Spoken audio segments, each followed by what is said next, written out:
La historia del póker.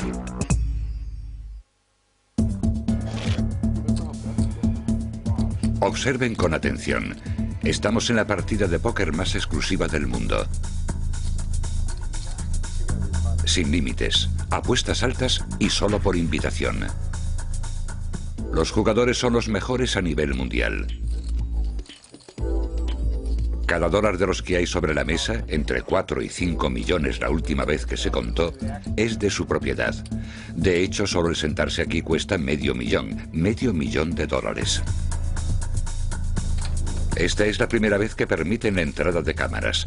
Para estos hombres el póker es un deporte sangriento y no un programa de televisión. Cuando jugamos, somos como leones que intentan coger al otro por la garganta. Leones como los jugadores de grandes torneos David Gray, Daniel Negreanu y el veterano Chao Yang, que pasó de ser cocinero en Colorado en 1980 a ser el gran jugador a nivel mundial que es en la actualidad.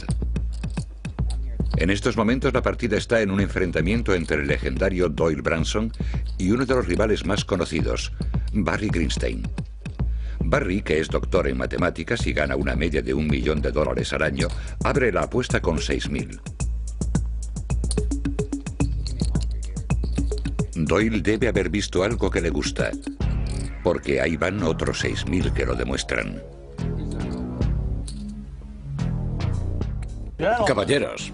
Las primeras apuestas sorprenden a Chip Reese, que llegó a Las Vegas con $400 en el bolsillo y se acabó convirtiendo en el mejor jugador de póker del mundo y posiblemente en el hombre que más dinero ha ganado jugando al póker de la historia. Pero Barry, que ha ganado una fortuna con software para ordenadores y dona hasta el último céntimo de lo que gana en los torneos a beneficencia, no pestañea. Sube a Doyle en $8.000 más. Para estos jugadores no es oro todo lo que reluce. Hay que ser una clase de persona muy especial para poder jugar al póker con apuestas muy elevadas. Hay que pasar bastante del dinero, algo que hacen todos los grandes jugadores. Doyle quiere 2 cartas nuevas. Barry roba una. Y ahora espera a que Doyle haga algo. Ahí van otros 8.000. Ahora le toca a Barry hacer algo. Es una escalera menor al 7.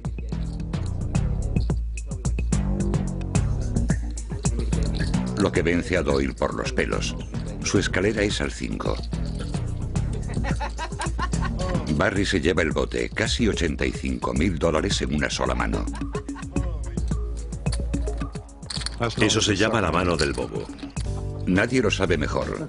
Doyle Branson, anfitrión de este juego de altas apuestas, es al póker lo que Ali es al boxeo, el más grande. Ahora mismo es el patriarca del póker. Doyle es el que más lleva en juego, el que ha jugado al más alto nivel durante más tiempo. Es increíble. Doyle fue uno de los legendarios Texas Rounders, los jugadores que recorrieron el estado de la estrella solitaria en los años 50 y 60, jugando una partida tras otra.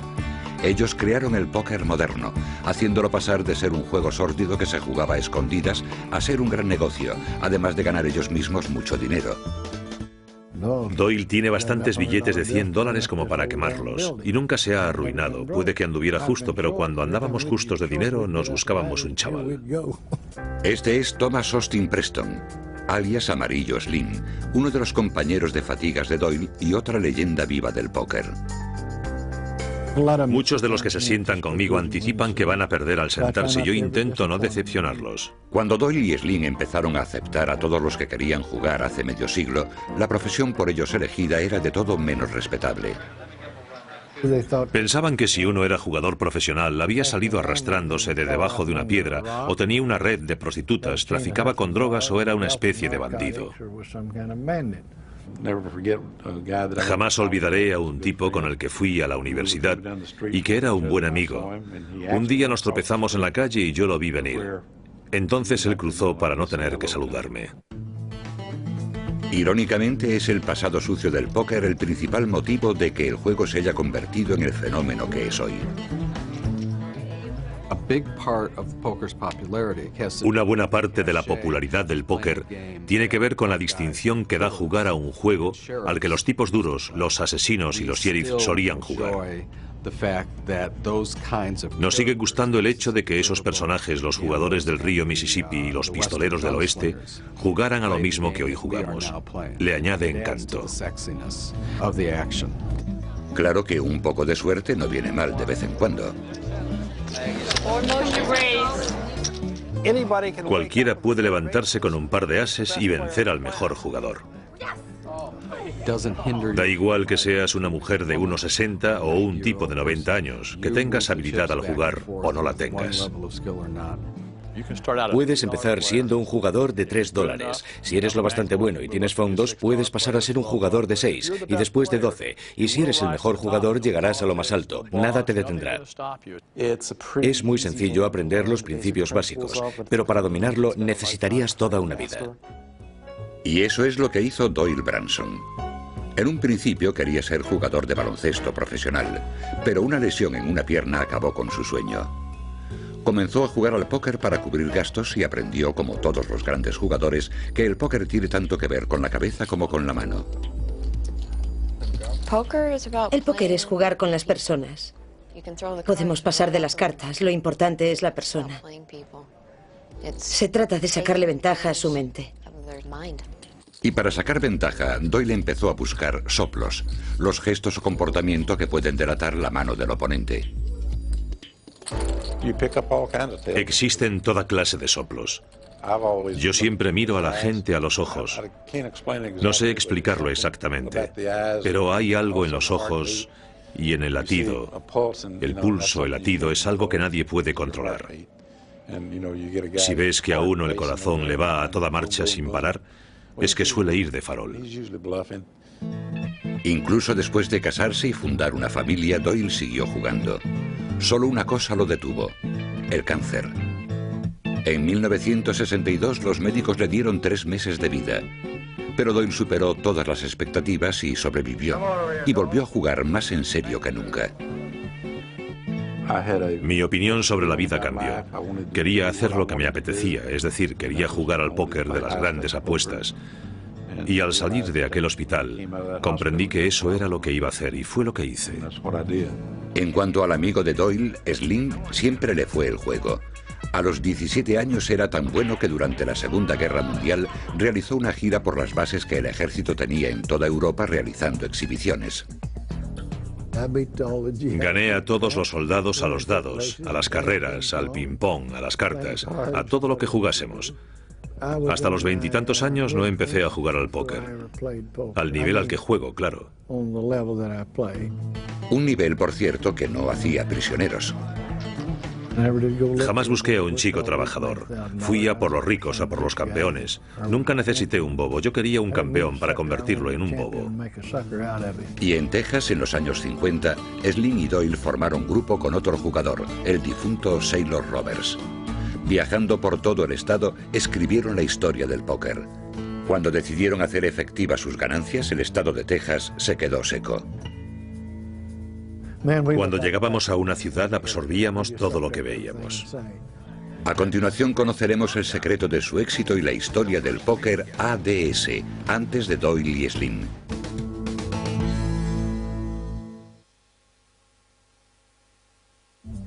Doyle Branson y sus amigos juegan su partida de apuestas altas casi a diario, pero eso no significa que alguien de fuera no pueda jugar con ellos. Podría entrar en la partida ahora mismo si quiere. Si se sienta allí con $100.000 delante, lo recibirán con los brazos abiertos. Nadie debe sentirse intimidado por si no lo reciben bien. Por supuesto que no. Los aficionados son la fuente principal de ingresos de todos los jugadores de póker profesionales, de Doyle Branson para abajo, y por lo tanto son tratados con todo respeto. Bueno, más o menos. A una oveja puedes trasquilarla muchas veces, pero despellejarla solo una. Así que si trasquilo a uno de esos, al año siguiente le habrá vuelto a crecer la lana y podremos volver a jugar. Pero si lo despellejo, se acabó la historia. Los profesionales nunca llaman primo o bobo al aficionado, o al menos no a la cara. En lugar de eso, lo denominan productor. Si los grandes tiburones blancos se sentasen a jugar los unos con los otros, la partida no duraría demasiado. Pero si aparecen productores, la partida dura mucho más. Los grandes del póker, los lobos, saben reconocer a los productores, los corderos, con un solo vistazo. Es el típico caso de un lobo que se hace con un cordero y no quiere que nadie más se entrometa. Desde que el juego se asentó en los Estados Unidos a principios del 19, se puso en marcha la caza del productor.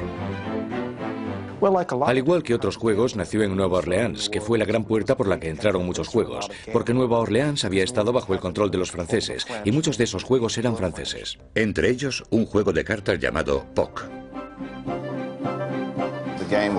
Se jugaba con una baraja de 20 cartas. Podían jugar 4 personas. Cada una recibía 5 cartas. Después apostaban según la mano que tuviesen, y como no hablaban muy bien el francés, comenzaron a llamarlo póker. Como era tan engañosamente sencillo, el póker fue el juego adecuado en el lugar adecuado para desplumar a la gente adecuada. El río Mississippi se convirtió en la meca del póker en torno a 1820, cuando los acaudalados plantadores de algodón, comerciantes y turistas viajaban en los barcos que entraban y salían de Nueva Orleans. Había muchos turistas con mucho dinero. Por eso abundaban los jugadores, con la intención de aprovecharse de la gente acaudalada. Y voilà, nació el dandy de los barcos fluviales. Los dandys eran tan bien conocidos por sus trajes como por su juego. Había una frase que se puso de moda y que decía: adelante, intente quedarse con mi dinero. Muchos lo intentaron y no lo consiguieron. Los jugadores lo apostaban todo. Sus casas, sus plantaciones, todas sus propiedades. A veces incluso la ropa que llevaban.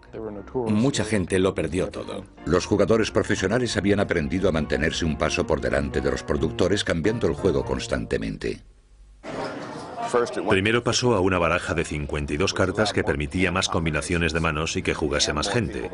Después, para hacerlo más emocionante, le añadieron una segunda vuelta en la que se podían cambiar las cartas. Eso llevaba a invertir cada vez más dinero en el bote para seguir a la persona que ya había hecho una mano. Aquello fue pura inspiración para los que su impulso de juego les hacía querer que hubiese un bote lo más grande posible, en la menor cantidad de tiempo. La guerra civil también ayudó a cambiar las manos. Durante la guerra, los soldados empezaron a apostar para robar más cartas que les pudiesen dar una mano mejor. Aquello les recordaba a los sementales o Stadhorse, que les ayudaban a retirar los cañones del barro. Así nació el Stadpoker. Los nuevos juegos no dejaron de surgir. El Omaha 8, el Stad de 7 cartas, el High-Low Split. Doyle Branson y sus colegas jugadores de primera se lo saben todos. Un mecanismo de defensa.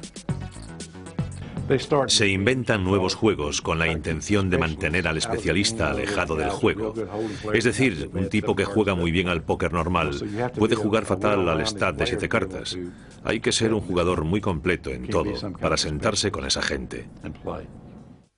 El ser un jugador completo en todo le vino muy bien a Doyle cuando recorrió Texas con Amarillo Slim, Sailor Roberts y Crandall Attington. Había productores en todas partes, había muchas partidas. Y también policía. En los años 50 el juego era ilegal en Texas. Nos arrestaban mucho, pero era un delito menor. Ni siquiera les dábamos nuestros verdaderos nombres. Les dábamos un nombre falso. Pagábamos la multa y nos íbamos. Solo les interesaba el dinero, como a casi todo el mundo. Para mantener la operación en marcha bastaba con un poco de ingenuidad. Algunos de los jugadores utilizaban distintos artificios para evitar la ley. Usaban la pertenencia a distintas fraternidades, como los Redman o los Elks. Te hacía socio y solo era una tapadera para una partida de póker con apuestas altas. Y sin embargo, eso no significaba que lo tuviesen todo resuelto. Sus enormes ganancias también constituían un problema. Los malos se enteraban de dónde jugábamos y aparecían con metralletas. Creo que he vivido como 4 o 5 atracos en los que se llevaron nuestro dinero. Ese era uno de los peligros. Jugábamos partidas en las que nos protegían desde el tejado armados con ametralladoras. El atracador solo quería el dinero. Por eso había que dárselo. No merecía la pena perder la vida por eso. Ya habrá otra partida. Y si no te quedaba más dinero, con tal de que tuvieras palabra, alguien te lo prestaba para la siguiente partida. A pesar de la policía y los atracadores, siempre había otra partida. O un juego nuevo. En esa época, Doyle y compañía comenzaron a jugar una cosa llamada Texas Hold'em sin límite, también conocido como el ajedrez del póker. Es el juego al que Doyle y sus amigos están jugando ahora. En él, el que reparte da a cada jugador 2 cartas tapadas que se llaman cartas huecas, seguidas de 3 cartas destapadas, el fracaso, seguidas de una sexta llamada el cambio y la séptima conocida como el río. En el Hold'em hay 4 apuestas. Hay que apostar cuando recibes las cartas huecas, otra vez en el fracaso, el cambio y el río. Y a medida que juegas, desarrollas una estrategia. Como tanta apuesta hacía crecer los botes, el Hold'em se hizo muy popular. Pero habiendo en juego tanto dinero, algunos jugadores, especialmente los productores, preferían jugar al Hold'em con un límite. Estos no. El póker con límite es una ciencia, pero ningún póker con límite es un arte. En el póker con límite disparas a un blanco. En el póker sin límite, el blanco cobra vida y te devuelve el disparo. A finales de los 60, la maestría que los jugadores itinerantes de Texas demostraban con el Hold'em sin límites había limitado las ocasiones en que los invitaban a jugar al póker en el estado. Habían esquilado a las ovejas demasiadas veces. Pero Doyle y los suyos encontrarían otro rebaño a 2000 kilómetros al oeste. Esto es toda una lección de lenguaje corporal. Fíjense en Doyle Branson y su relajada sonrisa. Chow Yun comienza a apostar. 6000 para empezar. La vemos. Los otros se lo piensan. Y paso, paso, paso, hasta el gran Chip Reese lo deja. Solo Doyle aguanta. Observen cómo conversa como si nada. El beneficio es tuyo, amigo. Chow apuesta 4000. Su rostro está tenso. Pero no el de Doyle. El viejo maestro es todo sonrisas. Yo también estaba en forma. 2 para ver y las 2 malas. Chow necesita una carta. Y a continuación intenta amedrentar a Doyle con su apuesta. 8000.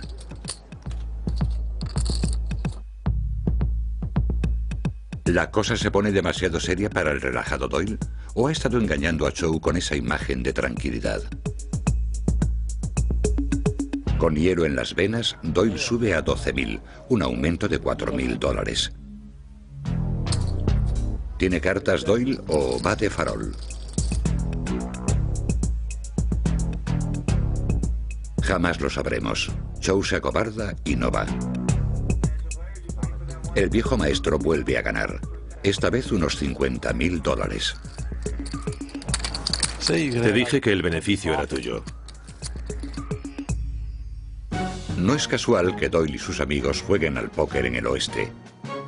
Los profesionales juegan al póker en el oeste desde 1850, cuando miles de jugadores pusieron rumbo a California durante la fiebre del oro. Muchos de los que no habían tenido éxito en el este vinieron al oeste para empezar de cero. El viejo oeste tenía 3 grandes vicios que surgían en cualquier asentamiento: el whisky, el juego y la prostitución. A menudo se juntaban en el mismo establecimiento, una especie de lugar de pecado múltiple. El viejo oeste era un circuito de jugadores. Los mejores jugadores pasaban de estado en estado siempre buscando una ciudad caliente, donde las minas pagasen bien o se vendiese ganado en la cabeza de línea. Solían ir a donde se juntaba el dinero. El póker no solo era un pasatiempo para las leyendas del oeste como Wyatt Earp y Wild Bill Hickok. Earp y Hickok eran jugadores de póker profesionales que por pura necesidad aprendieron a ser rápidos con el revólver. Wild Bill Hickok estaba jugando una partida de póker y creyó que le hacían trampas. Cuando acabó la mano, pidió verla. Cuando se la mostraron y vio que era mejor que la suya, no hizo nada. Su oponente le preguntó, ¿cuál es su mano? Y Hickok sacó sus 2 revólveres así y dijo, yo tengo un par de 6s, y se llevó todo el dinero. De hecho, Hickok encontró la muerte en 1876 durante una partida de póker. Las cartas que Wild Bill sostenía en la mano han pasado a formar parte de la historia del póker. Mientras está jugando, un hombre llamado Nariz Rota Jack McCrall entra, se acerca a donde Hickok está jugando y le pega un tiro. Hickok cae muerto. Las cartas que sostiene en la mano son ases y ochos, dos parejas de ases y ochos. Esa jugada se llama desde entonces la mano del muerto. Su muerte coincidió con un ascendente movimiento de moderación en los Estados Unidos que acabaría llevando a la ley seca y a la prohibición del juego en todos los estados, excepto dos, a principios del siglo XX. Pero el póker sobrevivió, incluso en la Casa Blanca. Por ejemplo, a Roosevelt no había nada que le gustase más que su martini nocturno y su partidita de póker. En los últimos días de la Segunda Guerra Mundial, el presidente Truman jugó al póker 12 horas diarias con los periodistas durante su viaje de regreso desde la conferencia de Potsdam. Al final de dicho viaje, ya había decidido dónde dejaría caer la primera bomba atómica. Quizás guiado por uno de sus más famosos dichos, que exhibía sobre su mesa del despacho oval. La ficha se queda aquí, que es como decir, la responsabilidad es mía. El objeto que se utilizaba para resaltar al que repartía las cartas se denominaba ficha. Si no querías ser mano, pasabas la ficha, pero él era mano, era el responsable. El comienzo de la carrera política de Nixon fue sufragado, o eso se dice, por su habilidad con la baraja. Nixon era un excelente jugador de póker. Jugó en el ejército durante la Segunda Guerra Mundial y se dice que volvió a casa con una buena suma. Los $8.000 que Nixon ganó bastaron para cubrir su primera campaña al Congreso. Pero las ganancias de Nixon palidecen al lado de las de Doyle Branson, que dejó seco al estado de Texas en la década de los 50. Y Branson no fue el único que triunfó a lo grande en el sur.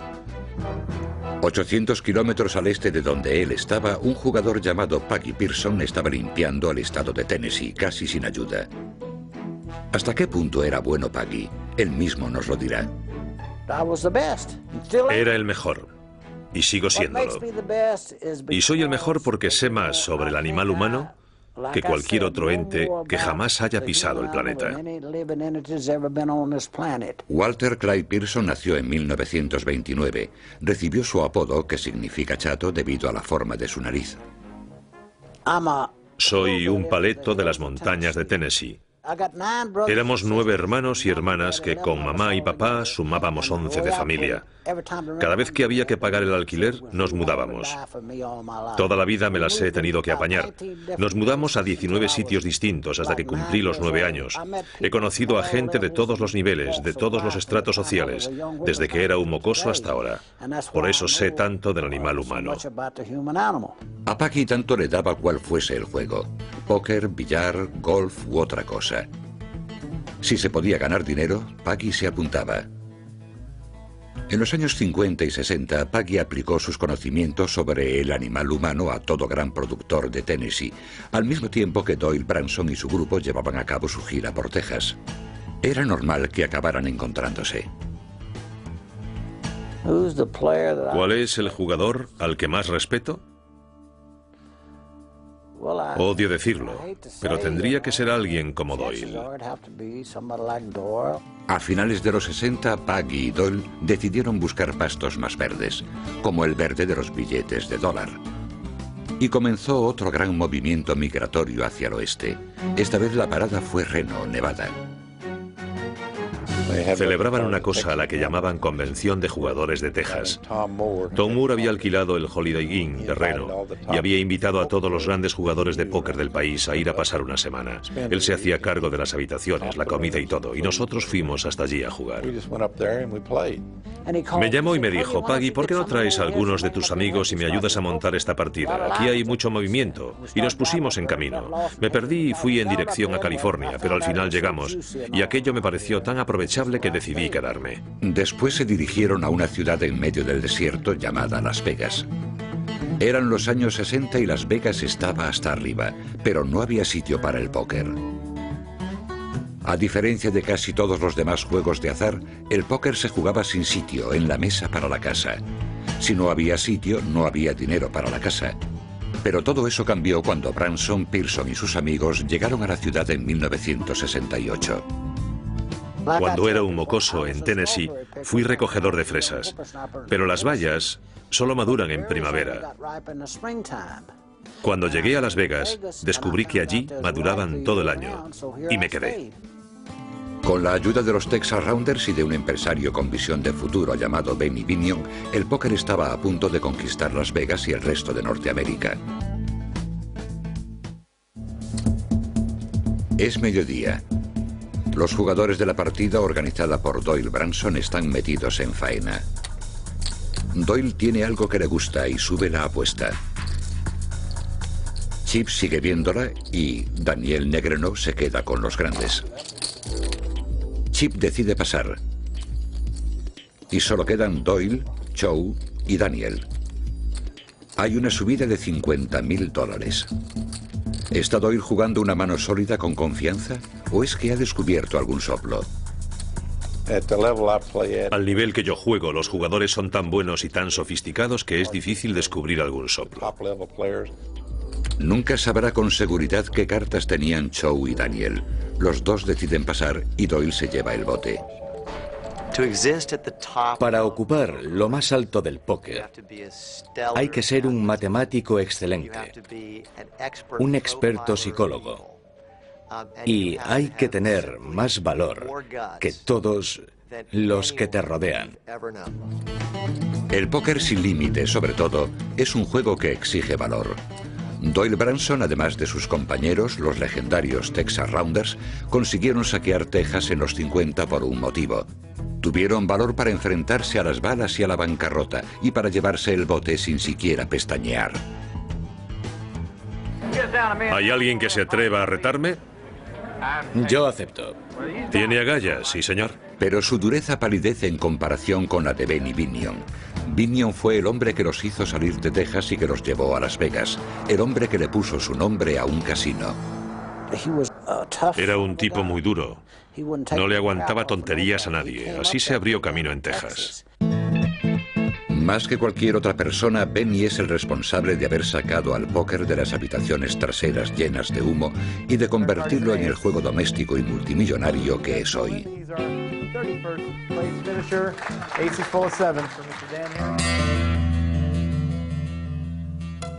Benny Binion nació en Texas en 1904. Era hijo de un ranchero que nunca supo regentar un negocio. El joven Benny tuvo que ocuparse de alimentar a su familia. Tenía 12 años.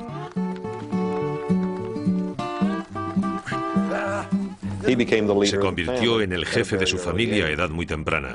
Comenzó a jugar. Primero empezó con la lotería y era el jefe de Dallas. Lo que Al Capone era para Chicago y Meyer Lansky para Nueva York, lo era Benny Binion para Dallas. Era el padrino de Texas, implacable con los enemigos y protector de los amigos. Doyle Branson, Amarillo Slim y el resto de los Texas Rounders eran rostros conocidos en las mesas de Benny. Benny era una especie de padre para todos nosotros. Nos daba consejos y al menos para mí era una persona muy especial. Tenía una gran personalidad y un gran sentido del humor. Por eso caía bien. Le caía bien a todo el mundo. Pero la larga ficha delictiva de Binion, fue condenado por 2 crímenes evitando ir a la cárcel y fue sospechoso de muchos más, limitaba el tiempo que podía permanecer en Texas. Los Texas Rangers tenían órdenes de matar a Binion nada más verlo, no de arrestarlo, sino de matarlo. Y Binion, con $2 millones en una maleta, puso rumbo a Las Vegas. Inmediatamente se hizo con una parte del casino de Las Vegas. Cuando Benny Binion se mudó a Las Vegas, llevó consigo el juego con el que más familiarizados estaban él y sus compinches, el Hold-Em sin límite. Gente como Johnny Moss, Amarillo Slim, Doyle Branson, los jugadores de Texas, todos esos que estaban acostumbrados a jugar sin límite y a ir de ciudad en ciudad, siempre un paso por delante de la ley. En esa época en Las Vegas no se jugaba al póker porque la casa no podía ganar dinero con él. El dinero de los jugadores se repartía entre ellos. Pero Binion vio algo que los otros propietarios no percibieron: el Texas Hold'em sin límites. Tuvo la corazonada de que la gente se sentiría tan atraída por el póker que iría a verlo y se quedaría a jugar unas cuantas partidas de blackjack. Benny supo ver el futuro. Se dio cuenta de lo que podría ocurrir con el póker e hizo todo lo posible por apoyarlo. Binion convenció a su socio J.K. Hassels para que le permitiera situar a un superjugador de póker en la entrada del casino de Las Vegas. No había duda sobre quién era el mejor jugador de póker. Incluso Doyle dice que cuando conoció a Johnny Moss, era el mejor jugador de póker que había visto nunca. Johnny Moss era el Tiger Woods o el Michael Jordan, o todos juntos del póker por aquel entonces. Hizo venir a Johnny Moss para jugar contra Nick el Griego en los años 50 o en los 40 y fue todo un acontecimiento. La partida cara a cara de Johnny Moss y el jugador de Nueva York, Nick el Griego Dándalos, es el equivalente en el póker a la actuación de los Beatles en el show de Ed Sullivan. En la sala principal de Binion, Moss y el Griego se enfrentaban, y ninguno de los dos cedía.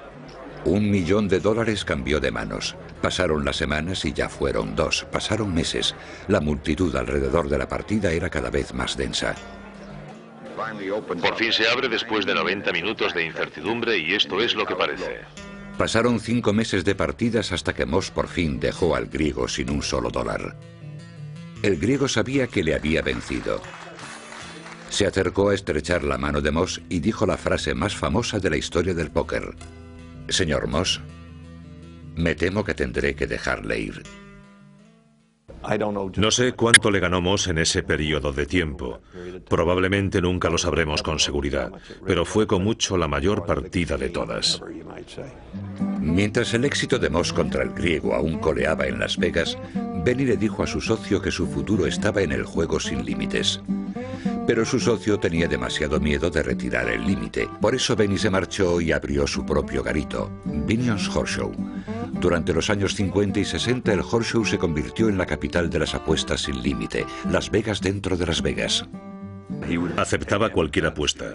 Si querías apostar $1 millón, él aceptaba. Ningún otro casino lo hacía. En ese sentido fue un auténtico rebelde. Pero aunque el póker había sido legalizado en Las Vegas, Binion no estaba contento. Quería ampliar su negocio a nivel nacional. Necesitaba el gran comunicador, la televisión. En 1970 la genial idea de Binion, la que cambiaría el juego para siempre, se llamó la Serie Mundial de Póker.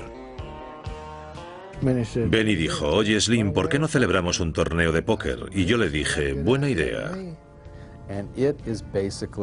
En realidad era una reunión de amigos de Benny con una apuesta inicial de $10.000 por cabeza, que votaban quién había jugado mejor, quién merecía el trofeo, después de haber jugado juntos durante 4 o 5 días.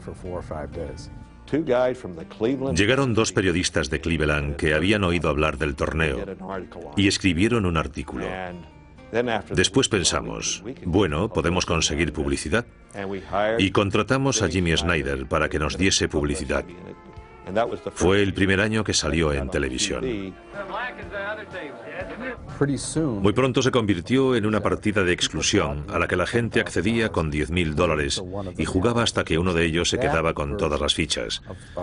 Esa versión de un torneo de póker sin límite, el sistema de exclusión, es la que ha predominado en el mundo del póker actual. Y aquello fue el principio de la respetabilidad del póker. A los medios de comunicación les encantaban los jugadores de póker y viceversa. Los Texas Rounders eran ahora héroes americanos cultos. Tras varias décadas de esquivar la ley, los jugadores eran aclamados como héroes de su tiempo, rodeados de fama y grandes fortunas. La gente comenzó a darse cuenta de que solo porque jugabas al póker no eras un forajido recalcitrante. ¿Y quién lo iba a decir? Fue Benny Binion, el forajido más recalcitrante de todos, quien transformó el juego del póker en un negocio respetable. Pero el querido juego de Benny no había terminado de crecer. Puede que él llevase el póker al resto del país, pero los cambios introducidos en los 90 llevarían el juego al resto del mundo. Se hace tarde. Queda menos de media hora para que termine la partida de hoy. A Chip, a Chow y a Todd Branson, el hijo de Doyle, les va bien. También a Phil Ivey. Por cierto, eso que escucha es rap. Ivey, que solo tiene 27 años, comenzó a jugar al póker en Atlantic City y en poco tiempo jugaba y vencía a los mejores jugadores de stat de 7 cartas del mundo. Chow apuesta 6.000. Barry los ve. Todd Branson pasa. Y parece que Ivey va a ver la apuesta. A este nivel, una mano típica dura menos de 2 minutos. Ahí va el fracaso.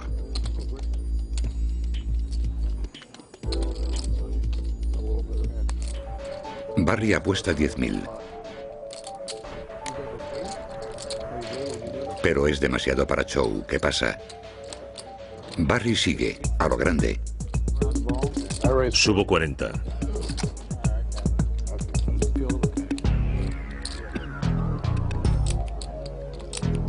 Esta es la última carta. Barry no llega y Phil se queda con el bote de casi $80.000, con una pareja de picas.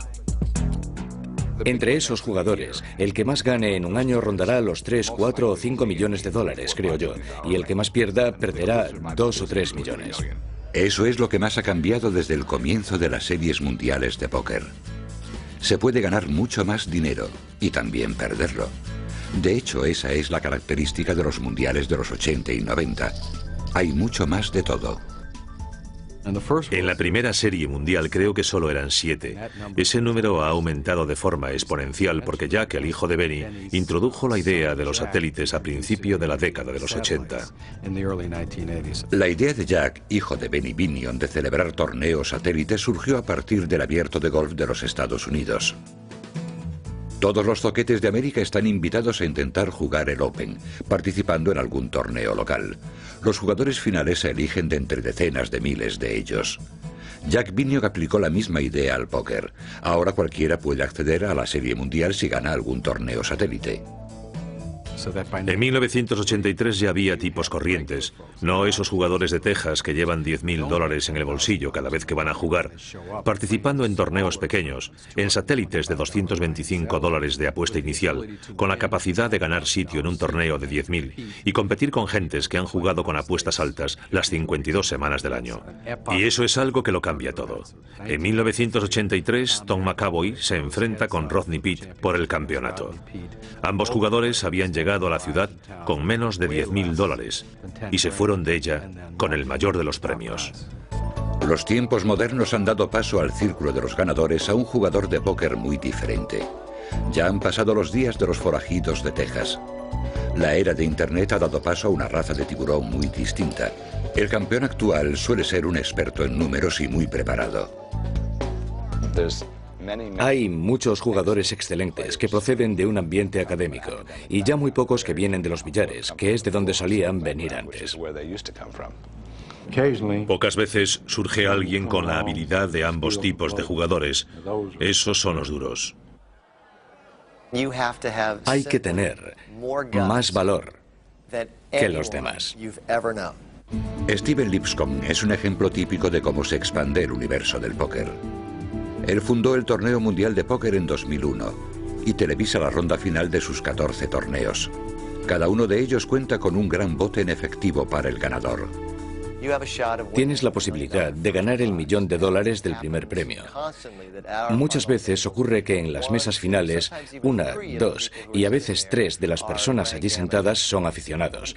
Puede presentarse cualquiera en cualquier punto del país, jugar en el torneo y, si las cartas le son favorables, tiene la oportunidad de ganar. Uno de los jugadores más duros que han surgido del mundo del póker con su rápida evolución es Gas Hansen, de origen danés, y que ha ganado millones con un estilo de jugar muy diferente. Podríamos describirlo como directo y polémico. Hansen juega casi todas las manos, lo que significa que siempre está metido en el ajo y siempre eleva mucho las apuestas. Con ello pretende intimidar a los jugadores demasiado tímidos para que renuncien al bote. Se corren más riesgos, porque inviertes más dinero en el bote muchas veces. Pero pone a prueba a tu oponente. Tiene que tomar una decisión. ¿Subirá la apuesta solo para comprobar en qué situación estoy yo? ¿O tiene una buena mano de verdad? El estilo de Hansen sirve como ejemplo de la nueva raza de profesionales del póker. Es un estilo más rompedor, más directo.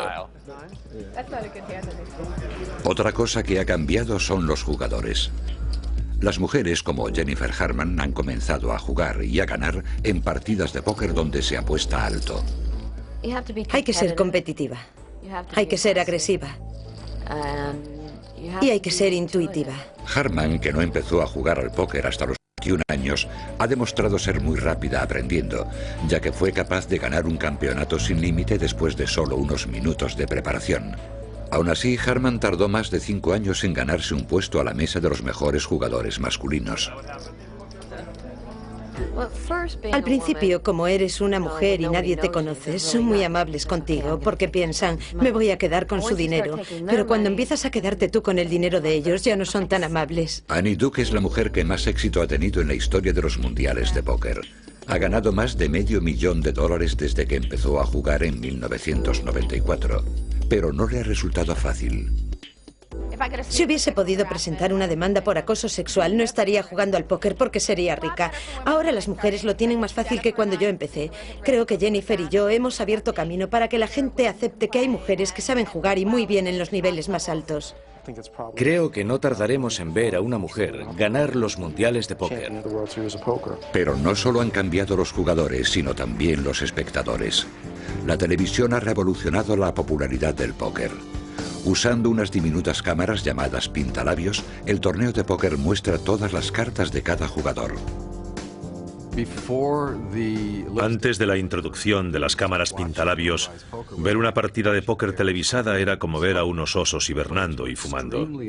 Los jugadores no facilitaban ninguna información, algo que es bueno para la partida, pero que resulta muy aburrido para el público televisivo. Ahora la audiencia tiene más información que los jugadores que se disputan el bote.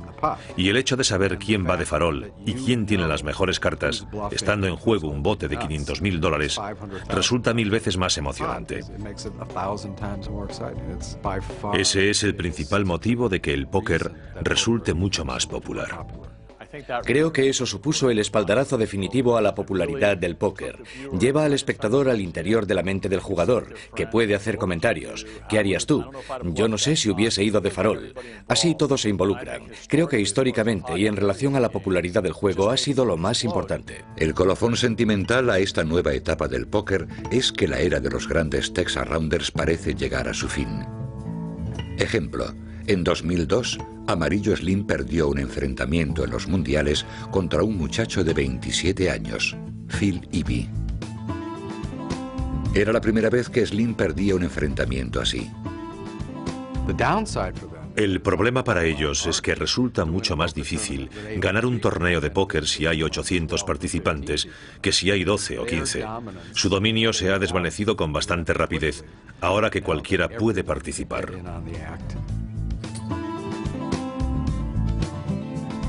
El tiempo de la partida privada de Doyle Branson se acaba, pero las apuestas siguen siendo altas.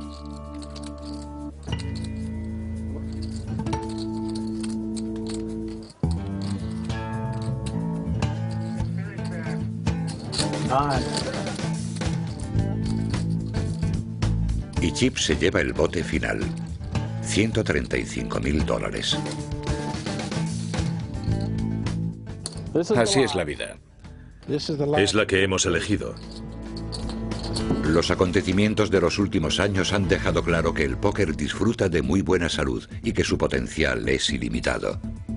Pero mientras su pasado se convierte en leyenda, la importancia de los Texas Rounders, los antepasados del juego, queda bien establecida.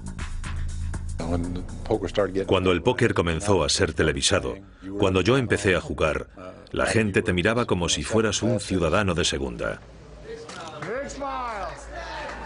Ahora te conocen, eres famoso. A mí me tiene atónito. Es la generación de jugadores que ha creado el póker moderno. Creo que los jugadores de hoy, aunque solo jueguen en Internet o en la sala de un casino, tienen una gran deuda de gratitud con los jugadores de Texas.